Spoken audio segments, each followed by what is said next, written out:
This will be 200 Q&A. Ready? Begin. Alvin, would you state your name for the record, please? Alvin McGee. And where do you live? 59137 Griffin Street, Roswell. What's your occupation? I'm a farmer. How long have you been engaged in farming? Since 1976. Alvin, have you rented ground from the Marla Augustine Bryce Trust? Yes, I have. Do you recall when you first started renting that ground? 1990. At that time, who were you dealing with? My first contact was with Lee Bryce, who was the father of the people in the trust now, and Donald.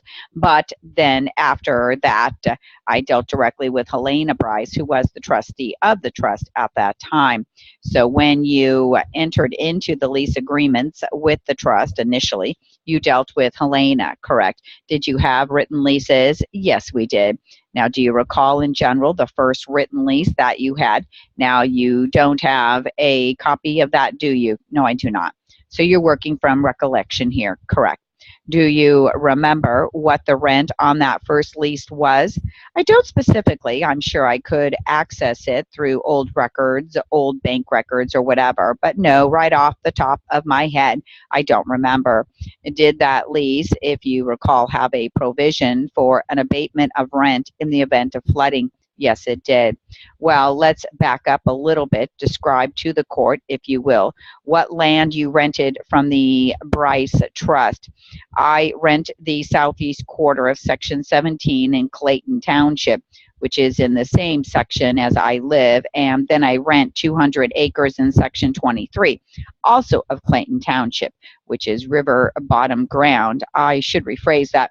It's not the full 200 acres. I rent the tillable portion of that 200 acres. So approximately how many tillable acres are we talking about? 300 more or less after the first lease that you had with the Bryce Trust, which had the flood abatement provision in there. Describe, if you will, what the flood abatement provision was. There was just a statement in the lease that in the event of flood on any given year covered under that lease, that we would renegotiate the rent for that year because of the obvious crop loss that we'd have or the prevention of farming it, planting it. And that lease was a cash rent lease. That's correct. So did there come a time then when that first lease terminated and you entered into a second lease with the Bryce Trust? Yes. And who did you deal with on that lease? That was also with Helena Bryce. And if you recall, did that lease have a provision for abatement for flood? No, it did not. Describe to the court, if you will, the flood situation on the ground and which ground that applies to. The ground in Section 23 is very near the river, and it's a lower piece of property. At the time that I rented it, it did not have any dikes on the Bryce Trust land proper. The flood control was dependent on the neighbors' dikes, and some were in disrepair. The first lease, we never had any floods happen, but in the 17 years that I've farmed it, it has flooded 7 of those 17 years. And as a result of those floods, did you ever lose your crop entirely? Sometimes. Sometimes I'd lose most of the crop. There are a couple areas on the farm that do not go underwater because once the water gets high enough, Highway 175 relieves the pressure and it runs west. And there's a couple small areas of the farm that are higher in elevation than the grade of Highway 175. So they would survive in the event of a flood. How many of those acres would you lose on a typical flood year? There really hasn't been a typical flood year. You know, we've lost all the way from 30 acres to 130 acres on a given year. And sometimes it's been more than once in a crop year. I see you've got some papers in your hand. What are those? I basically condensed all the information from my file that I've had on the Bryce Trust property for all the years into a smaller form that I can refer to easily. So are those papers, to refresh your memory as to dates and events? That's correct. So now I think we're talking now about scratch that. The first lease agreement that you had with the Bryce Trust, you don't have a copy of? No, I do not. And then when that expired, you entered into another lease, correct? And again, who did you deal with at that time? That was with Helena Bryce. And was that also a written lease? Yes, it was. Do you recall what the rent was on that lease? No, I do not. I'm going to show you what's been marked as Plaintiff's Exhibit 5. Would you take a look at that? Okay. Do you recognize that document? Yes, I do. And what is it? This is a lease for the period of July 17, 1994 through March of 2000. Now, would that have been the second lease that you negotiated with Helena? Yes, yes, it is. Is that a true and accurate representation of that lease? Yes, it is. Taking a look at that document, Alvin, what was the rent payment during that period of time? $18,344 per year.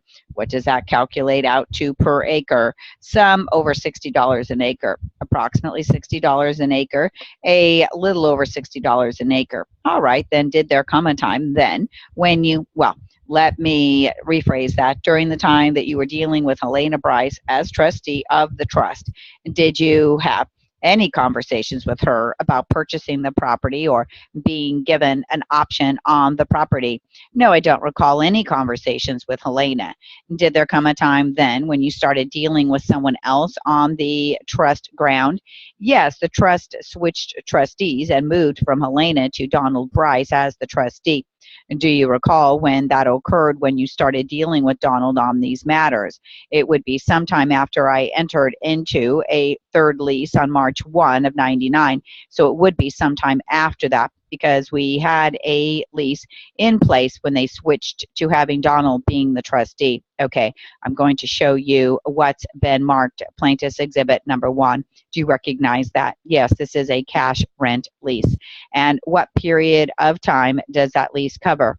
March 1st, 1999 through February 28, 2005. And who did you negotiate that lease with?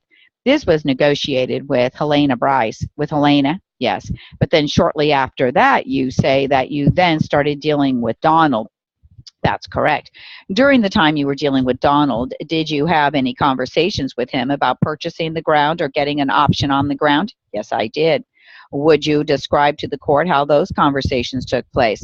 I relate a previous experience that I'd had early in my farm career with a piece of ground that I had been farming, that I had a verbal promise that I could buy when it was for sale because it was an estate or going to be an estate situation. And that deal went south once the other heirs got involved. And I just told Donald that I didn't want that to happen again. And what was Donald's response? He agreed with me that it shouldn't happen again. So did you do anything about it at that time? We had several conversations about it, and with the improvements that I was doing to the property and paying for on the property, that were things that I couldn't take back, such as tile repair. And well, let me interrupt. Let's talk about that a little bit. Did any of the lease agreements that you had with the Bryce Trust require you to make any improvements on the property? No, they did not. But did you in fact make improvements on the property? Yes, I did. And was Donald Bryce aware of the improvements that you were making? Yes, he was. Alvin, from the time that you started renting the ground, can you give the court an indication of what improvements you made? In the fall of 1997, I removed fence on the southeast quarter of Section 17 on two sides of the property bordering the road, and I hired Lee and Roland Bryce to help me with that. Do you have any idea what the cost of that improvement was? No, I don't. Okay, go ahead. Also in the fall of 1997, we discovered a problem with the drainage tile that we had a contractor come in and fix. I helped the contractor in locating the tile and fixing the tile with my labor and my tractor. And then I also paid $2,000 in additional cash rent that year over and above what the lease required me to pay. How did you pay the $2,000 additional? How did you come about paying that? I just paid it in the form of extra cash rent rather than me getting to depreciate it. Tile is an asset that has to be depreciated on taxes, and when I paid the $2,000, it was just a direct expense for me. I can't depreciate tile on someone else's ground where the trust could. So was this actually paid in extra rent, or was this paid directly to the tile repair? No, this was paid in extra rent to the Bryce Trust. Did you have any written agreement to that effect? No, we did not. Now, at the time that you did this fence work and this tile work, was Donald Bryce aware that it was being done? Yes, he was. Did you discuss it with him? Yes, we did. And he agreed to that. Yes, he did, because they, in fact, had to pay part of the tile repair themselves, too. Then moving along, what other improvements have you made on the property? Also, in the fall of 97, I asked Donald's permission to clean out a ditch on the south side of that same property, a road ditch that had silted in that was restricting drainage. And I paid 100% of that to Eubanks Excavating. Okay. Fall of 1999, we repaired a dike on section 23, and this was done by Eubanks Excavating, and that was $1,795.20. And that was paid by you? Yes, it was. Did you ask Donald to pay for that, or what were your conversations with him about these improvements? They had installed a new dike on the east side of the property the year prior, and we got a high water year, and the dike was soft, and it blew out one area of the dike. The trust had spent money installing this original dike, which did not hold because it hadn't had time to get hard and set and all that, and we just got too much water for that to hold back. So then I paid for the second repair the following year to fix the dike that they had installed. Plus, we raised the dike by, I think, 2 feet because we determined it wasn't high enough originally. And Donald knew you were doing this work. Yes, he did. And he agreed to that. Yes, he did. Did you ask him to pay it, or did you just agree to pay it, or how did the money work? I didn't ask him to pay it, but Donald and I had, talked prior to that about me doing work on their farm that, once again, I couldn't take with me if I was no longer farming it. And he always assured me that they understood what I was doing and, would take that into consideration when and if they ever wanted to sell the land.